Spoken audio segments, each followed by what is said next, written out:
ከስተታቸው የሚማሩ ሰዎች ከስተታቸው ከማይማሩ የሚለያቸው ምን እንደሆነ አስበህ ታውቃለህ? አንዳንድ ጊዜ በህይወት ውጣ ውረዶች መጨናነቅ ተሰምቶ ያውቃል? በዚህ ምክንያት ራስን እንደ ደካማ አድርገህ ተመልክተህ ታውቃለህ? ከባዱ ህይወት ገጠመኞቻችሁን ወደ ኃይለኛ ትምህርት ብትቀይሩት ምን የሚከሰት ይመስላችኋል? sometimes you win, sometimes you learn። አንዳንድ ጊዜ ታሸንፋለህ፣ አንዳንድ ጊዜ ደግሞ ትማራለህ። በዚህ የጆን ሲ ማክስዌል መጽሐፍ ቀደም ሲል ላነሳናቸው ጥያቄዎች ከበቂ በላይ ምላሽ በውስጡ አዝሏል። ይህ መጽሐፍ የአሸናፊዎች አስተሳሰብ ምን እንደሚመስልና እንዴት እንደተገነባ ይመረምራል።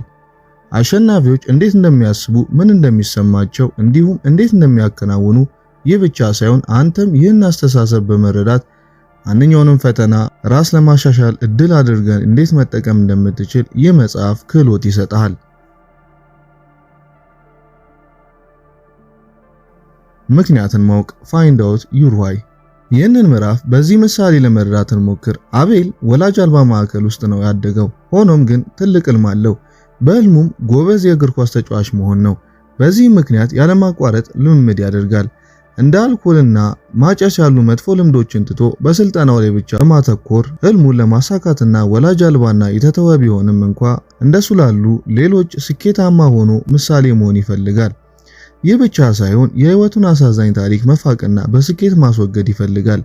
በዚህ ውሳኔው ምክንያት ብዙ ውድቀቶችና ፈተናዎች ገጥሞታል። ነገር ግን ተስፋ አልቆረጠም። ህልሙን ወደ እውነትነት እስኪለውጥ ድረስ በትጋት ሰርቷል። ሰልፍ ዲሲፕሊን የአንድ አትሌት ትልቁ ሀብት ነው። ነገር ግን አንድ ሰው ለምን አንድ ነገር እንደሚሰራ ካላወቀ ሰልፍ ዲሲፕሊን ትርጉሙን ያጣል። አቤል ጠንክሮ በመስራት ብቻ ስኬታማ የእግር ኳስ ተጫዋች መሆን አይችልም። ጠንክሮ መስራት እንዲችል ከኋላ የሚገፋው ምክንያትና ትልቅ ዓላማ ሊኖረው ያስፈልገው ነበረ። ከምቾት ቀጠና ወጥተህ በድፍረት የህይወትን አዲስ ጀብዶች ለመቀበል ዝግጁ ትሆናለህ። ብትሰናከልና ብትወድቅ እንኳ ጉድለቶችን እንዴት መቀበል እንዳለብህ ትማራለህ። በእያንዳንዱ ስህተት እንዴት ጠቃሚ ትምህርቶችን ማግኘት እንደምትችል ዕውቀቱ ይኖርሃል። ሽንፈት ቢያጋጥም እንኳ እንዴት የአሸናፊነት ስብዕናን መላበስ እንደምትችል ትረዳለህ። በዚህ የመጽሐፍ ጉዞ አብረህኝ እስከ መጨረሻው ከተጓዝክ እያንዳንዱ ፈታኝ ሁኔታ ወደ ድል እንዴት መለወጥ እንደምትችል እናያለን። ይህ ብቻ ሳይሆን ስኬትን ለማግኘት የአሸናፊዎች አስተሳሰብ በመከተል እስከ መጨረሻው ድረስ እንቅፋቶችን ወደ ስኬታማና አርኪ ህይወት እንዴት መለወጥ እንደሚችሉ ይማራሉ። When you are losing everything hurts። መሸነፍ ይጎዳል። ሽንፈት፣ ውድቀትና ኪሳራን የምታስተናግድበት መንገድ ስኬት ላይ ያተኮረ አስተሳሰብ እንዳለ ወይም ለውድቀት የተጋለጠ አስተሳሰብ እንዳለ ጥሩ ማሳያ ሊሆን ይችላል።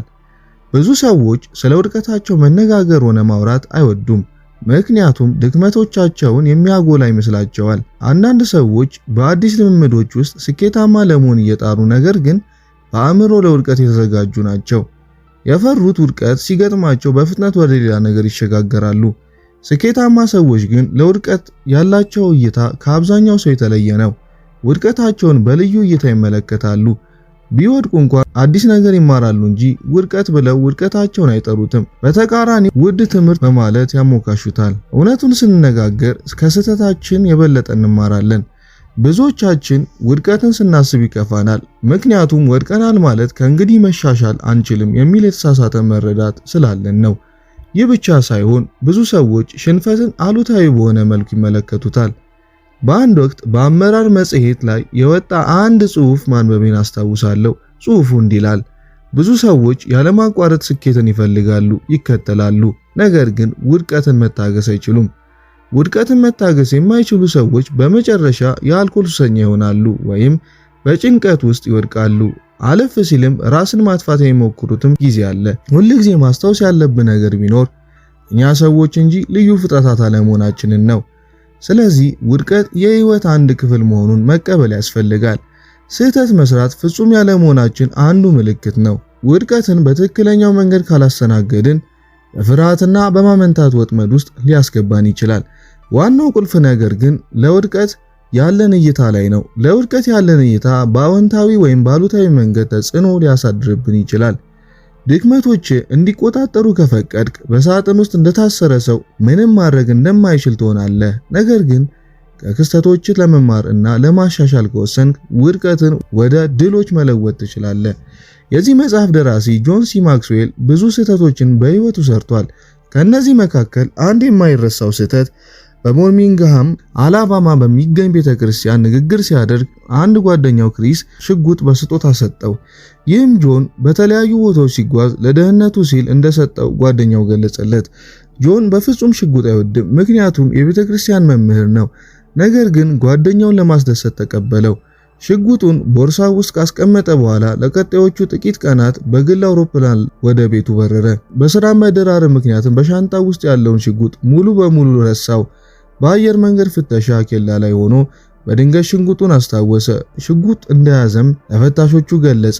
ጆን እድለኛ ሆኖ በዋስ ተለቀቀ። ታዋቂና ዝነኛ ሰው በመሆኑ ዜናው ይፋ ሆነ። ጃንም እውነቱን በቀልድ መልክ አዋዝቶ በትዊተር ገጹ ላይ ስለ ጉዳዩ በመጻፍ ሁሉም ሰው እንዳስቂኝ ገጠመኝ ወሰደው። በዚህም ጆን እድለኛ ነበር። ጉዳዩን ብዙ ሳይቀር በዚህ መልክ ተቋጨ። ከዚህ አጋጣሚ በኋላ ጆን በማስታወሻው ላይ እንዲህ በማለት ጻፈ። ይህ ጽሑፍም አሁን ለምናየው መጽሐፍ ርዕስ ለመሆን በቃ። አንዳንድ ጊዜ ታሸንፋለህ፣ አንዳንድ ጊዜ ትማራለህ። ጆን የተፈጠረውን ክስተት ባሉታዊ መልክ ቢመለከተው ስራው ሊያበላሽበት ይችል ነበር።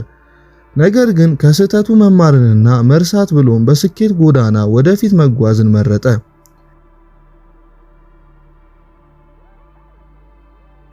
ሪስፖንሲቢሊቲ the first step of learning ኃላፊነት የመማር የመጀመሪያ ደረጃ።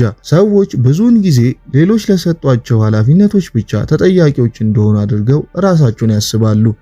ነገር ግን ለራሳቸው ህይወት ኃላፊነት መውሰድ ሙሉ ህይወታቸውን ሊለውጥ የሚችል ውሳኔ መሆኑን አይገነዘቡም። አንዳንድ ጊዜ በህይወት ኃላፊነቱን ለመውሰድ ስትወስን ይህ ማለት እርምጃ ለመውሰድ ዝግጁ ነህ ማለት ነው። ስህተት ከሰራ ሁለት ምርጫዎች አሉ። አንደኛው ሌላውን ሰው መወንጀል ወይም ማሳበብ ሲሆን፣ ሁለተኛው ራስ ኃላፊነት ውሰድ ነው። ከነዚህ ከሁለት አማራጮች የምትመርጠው ምርጫ ከውድቀት የምታገኘው ነገር ይወስናል። ይህ ማለት ለተፈጠረው ስህተት ኃላፊነትን የምትወስድ ከሆነ አንተ እየተማርክና እያደግክ ነው ማለት ነው። ከተጠያቂነትና ኃላፊነትን ከመቀበል ለረጅም ጊዜ በሌሎች ማሳበብንና ማላከክ የምታበዛ ከሆነ በመጨረሻ አጉል የተጎጂነት አስተሳሰብ ታዳብራለህ። ብዙ ሰዎች በተጎጂነት አስተሳሰብ ውስጥ ይኖራሉ። ይህም ሊሳካላቸው እንደማይችል በማመን ራሳቸውን እንደ አቅመ ቢስ አድርገው በመቁጠር ለራሳቸው ጥፋት ሌሎችን ይወቅሳሉ። ለድርጊት ኃላፊነት የማትወስድ ከሆነ በተቃራኒ ውጫዊ ሁኔታዎች እንዲቆጣጠሩ ፍቃድ እየሰጣቸው ነው። በተጨማሪም ኃላፊነት አለመቀበል ለመማርና ለማደግ ያለህን እድሎች እንድታጣ ያደርግሃል። ስኬታማ ለመሆን ስህተትን ላለመስራት ከመፍራት ነፃ ወጥተህ ለመማር ክፍትና ተለዋዋጭ ፍሌክሲብል መሆን አለብህ። ውድቀትን የምትፈራ ከሆነ መቼም ቢሆን የመሻሻል እድል አታገኝም። ለህይወት ኃላፊነት በመውሰድ የወደፊትን መቆጣጠር ትችላለህ። ይህን ስብዕና በመላበስ ብቻ ማንኛውም ግብና ዓላማ ቢኖርህ ዓመታትን ቢወስድም ልታሳካው ትችላለህ። ቆራጡን በትዕግስትና በኃላፊነት ዘወትር መሻሻልና መማርህን ቀጥል። አሁን ያለህበት ህይወት ምንም እንኳን ጥሩ ባይሆንም የወደፊቱን ለመለወጥና ለማሻሻል እድሉ አለ። ይህን እድል ግን መጠቀም የምትችለው የመማር የመጀመሪያ ደረጃ የሆነውን ኃላፊነትን መቀበል ስትለማመድ ነው።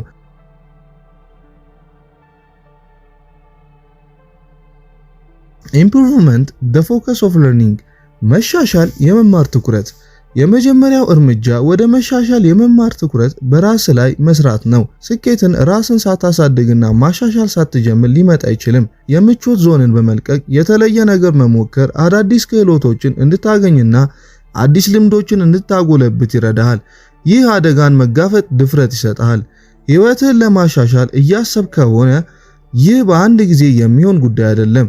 ብዙ ተስፋ መቁረጥ ስሜቶችና ትዕግስት ሊኖር ያስፈልጋል።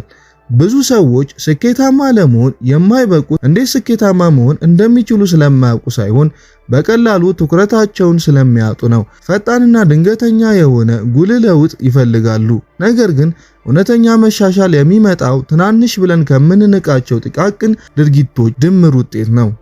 በነገራችን ላይ ይህን ሐሳብ የበለጠ ለመረዳት አቶሚክ ሃቢትስ መጽሐፍ ዙሪያ የሰራው ጥልቅ ዳሰሳ በቀጣይ እንድትመለከቱ ጋብዛችኋለሁ።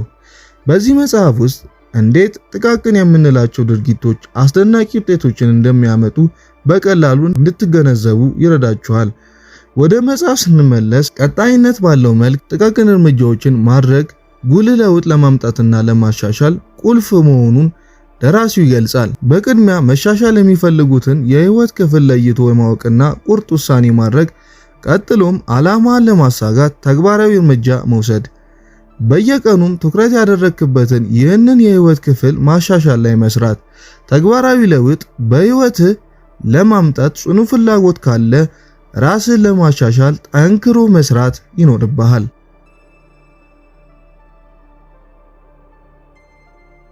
ሆፕ the motivation of learning ተስፋ የመማር ተነሳሽነት። ተስፋ ሁላችንም በአስቸጋሪ ጊዜያት የምንፈልገው የመነሳሳት ምንጭ ነው። ተስፋ ለመጽናት ብርታት ይሰጣል። ተስፋ ለመቀጠል ድፍረት ይሰጣል።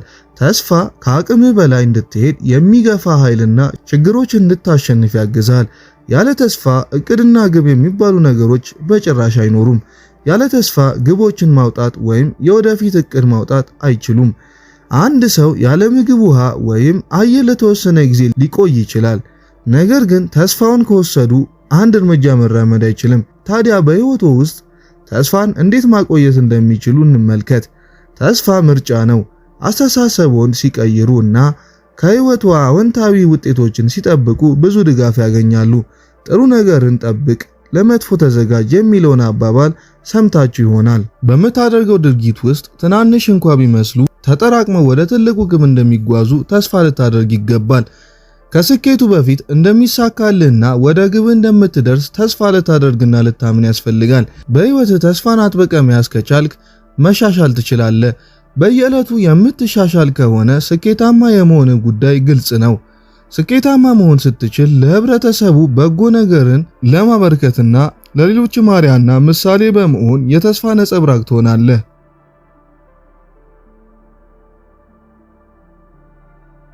ፕሮብሌምስ ኦፖርቹኒቲስ ፎር ለርኒንግ ችግሮች የመማር ዕድሎች። የተሳካላቸውን ሰዎች ስናይ ዋው እድለኛ ናቸው፣ ምንም አይነት ችግርና መከራ ያልነካቸውንና እኔ ጋር ያሉ ችግሮች እነርሱ ጋር የሉም በማለት እናስባለን። ግን ይህ የተሳሳተ መረዳት ነው። ብዙ ጊዜ የተሳካላቸው ሰዎች ከኛ የበለጠ ተግዳሮቶች ያጋጥሟቸዋል። ነገር ግን ለነዚህ ችግሮች የሚሰጡት ምላሽ ስኬታማ ሆነው እንዲቆዩ ወይም ለውድቀት ሊያመራቸው ይችላል። ማንም ሰው ከችግር ነፃ አይደለም። ስለዚህ ችግሮቹን መጋፈጥና መፍትሄ መፈለግ ይችላሉ። ወይም ደግሞ ችግሮች እንዳሉ መተውም ያንተ ምርጫ ነው። ችግሮች የተለያየ መጠን አላቸው። ነገር ግን ማንኛውንም ችግር በትልቅነቱ ላይ በመመስረት አቅልለህ አትመልከት። አንዳንድ ጊዜ ችግርን አቅሎ መመልከት ወደ ጊዜያዊ መፍትሄዎች ያመራል። ዘላቂ መፍትሄ እስካልተገኘ ድረስ ችግር እየሰፋ የመሄድ ባህሪ እንዳለው ልብ በል። ማንኛውንም ችግር ለመፍታት የማሸነፍ ኃይል በውስጥህ አለ። መጀመሪያ ልትወስዳቸው የምትችለው አንዳንድ እርምጃዎች አሉ። ባድ ኤክስፒሪየንስ the perspective for learning መጥፎ አጋጣሚዎች የመማር እይታ። ህይወት ወደ አስቸጋሪ ሁኔታዎች ውስጥ ሲያስገባን ብዙዎቻችን ምን ማድረግ እንዳለብን አናውቅም። ሙሉ በሙሉ ተጠቂ በሆነ አሉታዊ ስሜቶች ውስጥ እንዘፍቃለን። አሉታዊ ስሜት ውስጥ በመሆናችን ትክክሉን ካልሆነው ለመለየት በምናደርገው ውሳኔ ግራ መጋባታችን አይቀርም። በዚህም ራሳችንን እንወቅሳለን፣ ብዙ ስህተቶችን እንሰራለን። ነገር ግን መጥፎ አጋጣሚዎች ሁልጊዜ መጥፎ አይደሉም፣ እኛን ሊያስተምሩን ይመጣሉ። አንድ ነገር ለማሻሻል እድሎችን የሚሰጠን እንዲህ ያሉ አጋጣሚዎች ናቸው። እኛ ሰዎች መሆናችንን ማስታወስ አለብን። ስህተቶች የማይቀየር መሆናቸውን መረዳት ያስፈልጋል። ህይወትን በጣም አክብደን ከወሰድን ደስተኛ መሆን አንችልም። ለችግር መፍትሄ ለመፈለግ ከሞከሩ በቀና አመለካከት በስህተቶ እየሳቁ ደስተኛ መሆን ይችላሉ። መረጋጋት ሁኔታዎችን በተሻለ ሁኔታ እንድንፈታ ያስችለናል። በእውነተኛ እይታ ትክክለኛውን አመለካከት እንድንጠብቅም ያደርገናል። ራስን እንደ ተሸናፊ ማየት አቁም። በጭራሽ ተስፋ አትቁረጥ። ይልቁኑ የሆነው ሁሉ ለበጎ ነው በል። ቢያንስ ይህን ማድረግ ሌላ እድል ይሰጣል። ከስህተት መማር የራሳችን ኃላፊነት ነው። ስህተት ከሰሩ ከ24 ሰዓት በላይ ስለ ስህተቱ በማሰብ አያባክኑ። እንደ አንድ ጠቃሚ ልምድ ይውሰዱትና ወደፊት መራመድ ይቀጥሉ። ስለ ታላላቅ ፈጣሪዎች አስብ። እነዚህ ግለሰቦች ስህተታቸውን እንደ ውድቀት አላዩም፣ ነገር ግን እንደ ሙከራ ይቀበሏቸዋል። እነዚህ ፈጣሪዎች ስህተት እየሰሩና ትክክለኛነታቸውን እስኪያረጋግጡ ድረስ በመሞከር ተስፋ መቁረጥን መታገስ አልቻሉም። ምክንያቱም ትኩረታቸው ስኬት ላይ ብቻ ስለሆነ ነው።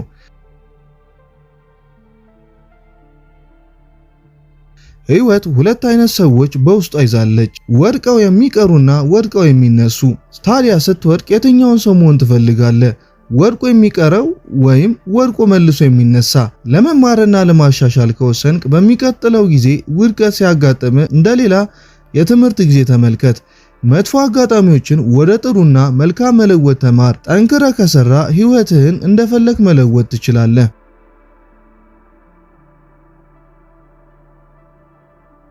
ማሸነፍ ሁሉም ነገር አይደለም፣ ግን መማር ነው። አባትና ልጅ ቼዝ በመጫወት ላይ ሳሉ አባት በተደጋጋሚ ሲያሸንፍ ቆየ። ልጅም በዚህ በጣም ስለከፋው አባቱን ለምን አንዴ እንኳ አትሸነፍልኝም በማለት ጠየቀው። አባትም እኔ አውቄ ከተሸነፍኩልህ አንተ ቼዝን በደንብ መማር አይቻልህም አለው። ልጅም መማር ሳይሆን ማሸነፍ ብቻ ነው የምፈልገው በማለት ለአባቱ መለሰለት። ይህ ታሪክ የብዙ ሰዎችን ህይወት ይገልጻል። ብዙ ሰዎች በህይወት ውስጥ የሚሰሩትን የተለመደ ስህተት ሳይማሩ ድልን ማግኘት ይፈልጋሉ። ምክንያቱም በመማር ሂደት ውስጥ ምንም ፍላጎት የላቸውም። እነሱ የሚፈልጉት መማር ሳይሆን ማሸነፍ ብቻ ነው። ቀላል ስኬትን የሚያገኙ ሰዎች ምንም አዲስ ነገር አይማሩም። አንዳንድ ግለሰቦች የሆነ ስኬት ላይ ከደረሱ በኋላ እዛው ደርቀው የሚቀሩት በዚሁ ምክንያት ነው። ራሳቸው የበለጠ ለማሰብና በተሻለ ሁኔታ ለመስራት ፍላጎት የላቸውም። በስኬታቸው ቶሎ ይርካሉ። በቂ ውጤት እንዳገኙና አሁን ማረፍ እንደሚችሉ በማመን አዳዲስ ነገሮችን የማግኘት ፍላጎት ወዲያው ያጣሉ። ግን ጉዞ ከአንድ ድል በኋላ አያበቃም። ትልቅ ግቦችን አውጥተህ ወደፊት መሄድ አለብህ። ስኬትን ከማሳካት የምታገኘው የኃይል ስሜት የበለጠ ስኬት እንድታገኝ ሊገፋፋ ይገባል። ከስኬት በኋላ እረፍት አትውሰድ። አንዳንድ ሰዎች የበለጠ የሚያተኩሩት በስኬታቸው በመኩራራትና እንደ አሸናፊነት ያላቸውን አመለካከት በመጠበቅ ላይ ነው። ለአዳዲስ ስኬትና መሻሻል ጥልቅ ረሃብ ውስጥ ዘወትር ሊኖር ይገባል። በትንሹ ልትረካ አይገባም። ቢል ጌትስ በአንድ ወቅት በትንሽ ስኬት ስለመርካት ሲናገር ስኬት ሰነፍ አስተማሪ ነው በማለት ነበር የገለጸው። ሰዎች ወደ ስኬት ሲመጡ ሁሉንም ነገር እንዳከናወኑ ይመስላቸዋል። ይህ ብቻ ሳይሆን ያን ስኬት የሚያጡት አይመስላቸውም። በዚህም ከስኬት የምንማረው ያን ያህል ጠቃሚ ትምህርት አይኖርም። የበለጠ እንድንዘናጋና ጉረኞች ሊያደርገን ይችላል። ይህ አስተሳሰብ አዲስ ነገር እንዳትሞክር ያደርጋል። የሎተሪ አሸናፊዎች ብዙ ጊዜ ገንዘባቸውን የሚያጡበት ምክንያት ምን እንደሆነ ጠይቀህ ታውቃለህ? ምክንያቱም ስኬት አንድን ነገር ማግኘት ብቻ ሳይሆን ስለ አስተሳሰባችን ጭምር ነው። የምታስበውን ስትቀይር አዲስ ነገር መማር ትችላለህ። ሁሌም ተማሪ መሆንን እርግጠኛ መሆን አለብህ። አስታውስ፣ ለመማር ምንም ገደብ ስለሌለው ሁል ጊዜ ለመማርና አዲስ ነገር ለመሞከር ፈቃደኛ መሆን አለብህ። ቀጣይነት ያለው መሻሻል አስፈላጊ ነው። አዎንታዊ አስተሳሰብን በመጠበቅ ማደግ ይችላሉ። የማይቻለውን ማድረግ የሚያስችል የማሰብ ችሎታ አለ። ወደ ኋላ የሚጎትትን ማንኛውም ነገር በጥሶ ለመውጣትና ሙሉ አቅምን ለማውጣት ችሎታ አለ። ያልተለመደ ነገር መፍጠር ትችላለህ። ባይሳካ እንኳ ተስፋ አትቁረጥ። ያለብህም ውድቀት የመማር ዕድል እንደሆነ ተግባብተናል። ብዙ አደጋዎችን በተጋፈጥኩ ቁጥር የማሸነፍ ዕድሎች እየበዛ ይሄዳሉ። የራስ የሆነ የኤቨረስት ተራራ ሊኖር ይገባል። ወደዚያም ለመድረስ ያለማቋረጥ መማርና መሻሻል ይኖርብሃል። ይህ የራስ ተራራ ከሌለ በህይወት ብስጭትና ምሬት በቀር ሌላ የሚተርፍ ነገር አይኖርም። በመጨረሻም ማስታወስ፣ ውድቀት ብዙ የህይወት ትምህርቶችን የሚያስተምርህ ትምህርት ቤት በማድረግ አስበው። ማጠቃለያ፣ መጥፎ አጋጣሚዎች ሁሌም መጥፎ አይደሉም፣ በአንተ እይታ ላይ የተመሰረተ ነው እንጂ። በህይወት የምትሄድበትን መንገድ መቀየር ከቻልክ ሁሉ ነገር አውቆ ቦታውን ይይዛል። በዚህ መጽሐፍ መሪና የህዝብ ተናጋሪ ሆነው የዚህ መጽሐፍ ደራሲ ጆን ሲ ማክስዌል ስለማሸነፍና ስለመሸነፍ ብዙ ጠቃሚ ትምህርቶችን አስተምሮናል። የመጀመሪያ መሸነፍ በጣም የሚያምነው ነገር ግን ጠንካራ መሆን አለብህ እና ፍርሃቶችም እንዲቆጣጠሩ አትፍቀድ። ሁለተኛው ከውድቀትና ስህተት ለመማር ትሁት ልብ ያስፈልጋል። ሶስተኛው ኃላፊነትን ማስወገድ የሁኔታዎች ባሪያ የሚያደርግ አሉታዊ ነገር ነው። በሌሎች ላይ ማሳበብ ተው፣ ሙሉ ኃላፊነትን ውሰድ። አራተኛው ወደ መሻሻል የሚወስደው እርምጃ ራስን ማሳደግ እንደሆነ ተረዳ። ራስን ለማሻሻል ጠንክረህ በመስራት እና መልካም ልምዶችን በማጎልበት ወደፊት ተጓዝ። አምስተኛ የመማር ሚስጥር ነው። በአዎንታዊ መልኩ ካሰብክ ማንኛውንም ፈተና መጋፈጥ ትችላለህ። ስድስተኛ በችግሮች ላይ ያለ አመለካከት ማጤን አለብህ። ችግሮችን እንደ መሻሻል እድሎች ካየ አስፈሪ መሆናቸው ያበቃል። ይህ አስተሳሰብ ህይወትን ሊለውጥ ይችላል። ነገር ግን ባሉታዊ አስተሳሰብ ተተብትበ የምትኖር ከሆነ ችግሮች ብስጩና ቁጡ ህይወት እንድትኖር ያደርጋል። በመጨረሻ ማሸነፍ አንዳንድ ጊዜ ጎጂ ሊሆን እንደሚችል ተረድተሃል። ስኬታማ መሆን ብዙ አዳዲስ ነገሮች እንዳትማር ሊያደርግ ይችላል። ስኬት ላይ ለመድረስ በቂ አይደለም። አዲስ ነገሮችን ለመማር ሁል ጊዜ ዝግጁ መሆን አለብህ። አዳዲስ ክህሎቶችን ተማር፣ ፈጠራና አዲስ ልምዶችን ሞክር። ውድቀት በህይወት ውስጥ ምርጥ አስተማሪ ነው። የትኞቹ ስህተቶች መድገም እንደሌለባቸው የምንረዳው ካለፈ በኋላ ብቻ ነው።